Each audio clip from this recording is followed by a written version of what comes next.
Talaga naman trending ang mga classic scooter ngayon mga Chesero, kaya hindi papahuli si FKM. Nandito po kami sa FKM sa may Hillcrest Condominium, E. Rodriguez, Cubao, Quezon City. Dahil pag-uusapan na naman natin yung bagong labas nila na dalawang classic scooter ngayong 2025. Ito ang Space at ang Juke.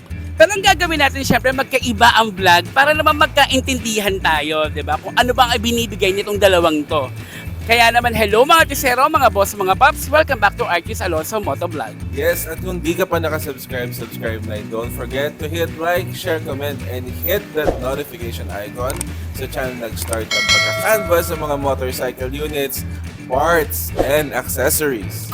At tama nga dyan si Walo mga Tisero, dahil ito ang kauna-unahang YouTube channel pagdating sa motorcycle, parts, and accessories canvassing channel.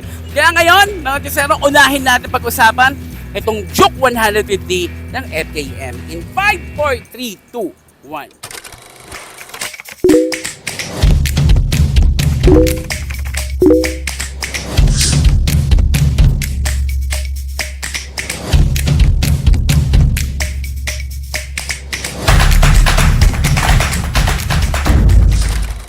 Magtuloy-tuloy sa mga specs and features ng Juke 150. Presyohan na muna natin yung mga Chesero. Sa SRP po, ito ay nagkakahalaga ng 86,000 pesos. At akalaan po ninyo, no, pag cash nyo po yan binili, mamimili po kayo kung ano yung freebie na gusto ninyo. Pwedeng top box or pwedeng helmet. O, diba? At kung installment naman na pag-uusapan natin mga Chesero, ang down payment mo nito ay nasa 25,800. At yung mga monthly, kayo na po ang mamimili. Nasa screen po mga Chesero. At kung kayo po ay interesado, nasa screen lang din po ang number. Tabag na muna po kasi FKM para po malaman po natin kung meron pa rin bang available. Kasi alam ko medyo mabilis to dahil very affordable naman talaga. Di ba? Ngayon, ipapakita ko sa inyo ang bagong modelo ng FKM, ang Juke 150 2025 edition.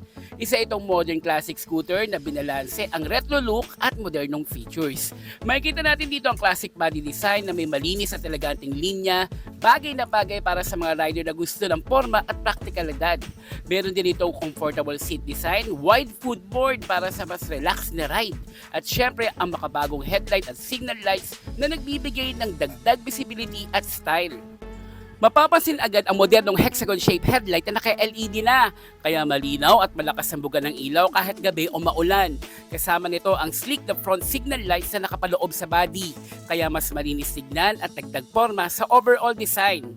Sa ibaba naman, makikita natin ang chunky front fender na kulay neon green, bagay na bagay sa kanyang classic modern look. Hindi lang to style ha, kundi nagbibigay din ito ng proteksyon laban sa putik at tubig habang umaandar ka.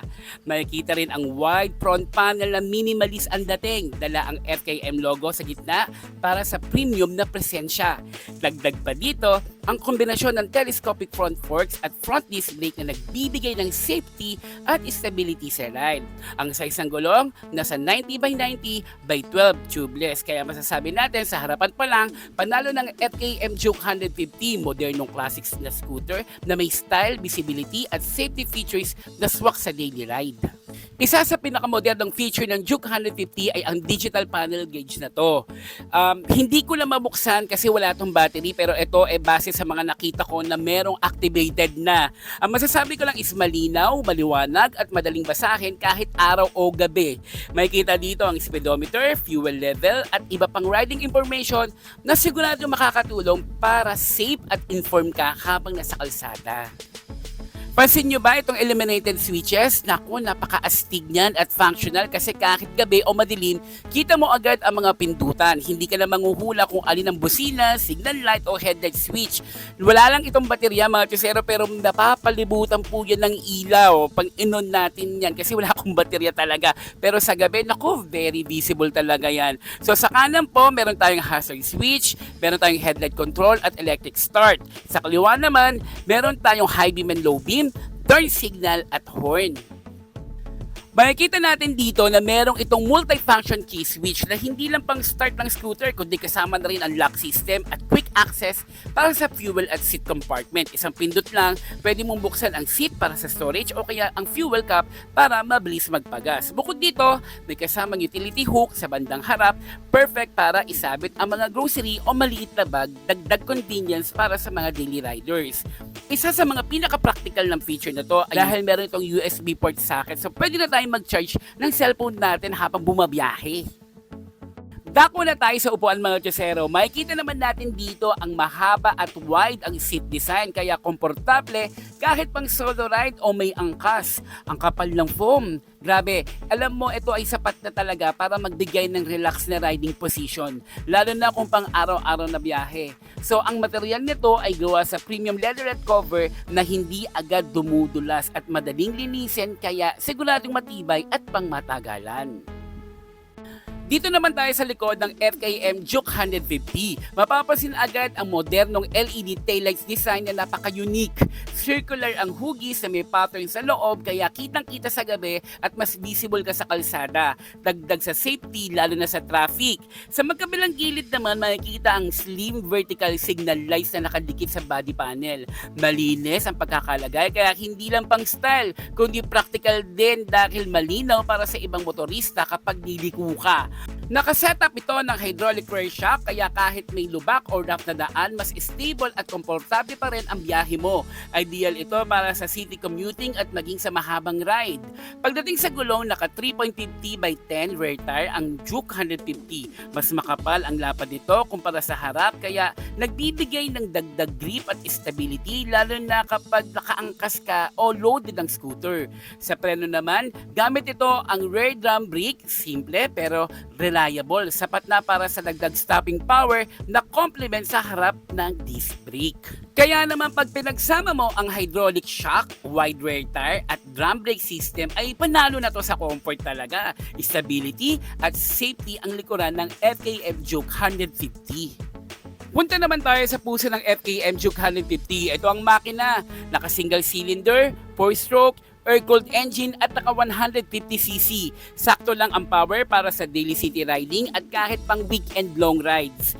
Pagdating naman sa performance, kaya na itong maglabas ng maximum horsepower na 8.6 kilowatts at 7,500 RPM. At ang maximum torque nito nasa 12.2 Nm at 6,500 RPM. Ibig sabihin, smooth ang hatak at may sapat na lakas kahit pag-akyat o biglang arangkada. At bukod pa dyan, EFI na ito kaya mas tipid sa gasolina at mas consistent ang performance. At syempre, gamit ito ang automatic CVT with belt transmission. Kaya wala ka lang aalalahanin sa cambio. Twist and go na lang. Very convenient lalo na sa traffic. Kaya naman masasabi natin ang FKM Juke 150 ay hindi lang panalo sa design, kundi reliable din sa makina, matipid sa gas at hassle-free gamitin araw-araw. So ngayon nga mga Chesero, height tayo. Ako po ay nasa 5'5", so tingnan nga natin kung abot ko ba ang sahig dito sa Juke 150. Wow! O, kitang-kita naman sa sahig, oh. Di ba yung paa ko nakalapad pa and very safe to. Iba ta rin talaga pag abot mo talaga yung semento o lupa. Usapang sukat naman tayo mga Chesero. May overall dimensions ito na 183.5 cm ang haba, 70.5 cm ang lapad, at 108.5 cm ang taas. Ang kanyang wheelbase nasa 189 cm, kaya nagbibigay ito ng stability kaya hindi siya alanganin kahit medyo mabilis ang takbo. Para naman sa comfort, may seat height ito na 72 cm. Abot kamay at friendly para sa mga rider na hindi ganun kataas katulad ko. Dagdag pa na may ground clearance na 12 cm, sapat na para hindi agad sumayad kahit may humps pa o lubak.